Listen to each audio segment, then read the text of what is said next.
Hi and welcome to this post-social news bulletin presented by Oliver Thomas Wilcox. This week is the last week of our topic of professional females within sport.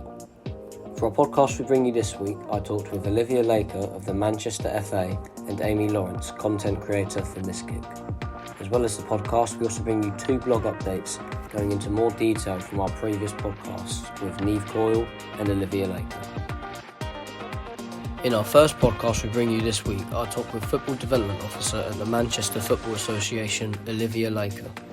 In the podcast, Olivia talks about the responsibilities and experiences she has had while at her current role with the Manchester FA.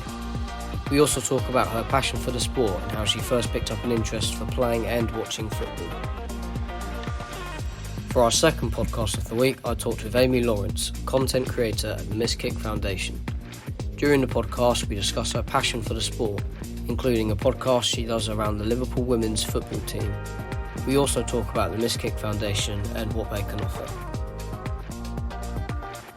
For our blog update this week, we bring you 2 podcast summaries, one with Olivia Laker and one with Neve Coyle. In Olivia's blog update, we go into more detail about her current role with the Manchester Football Association and also her involvement in the upcoming Women's European Championship. Neve Coyle's podcast summary includes her role as a Football Development Officer with the London Football Association. We also go into more detail about her previous involvement with Arsenal FC and West Ham United FC and what her roles with both clubs were.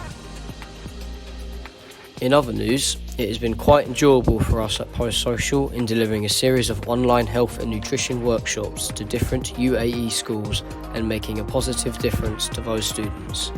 We are looking forward in delivering in-person events later on this year. That's all we have for you this week. Please make sure to subscribe to our channel and check the description for our Twitter, Facebook and LinkedIn pages, and we'll see you next week for another news roundup.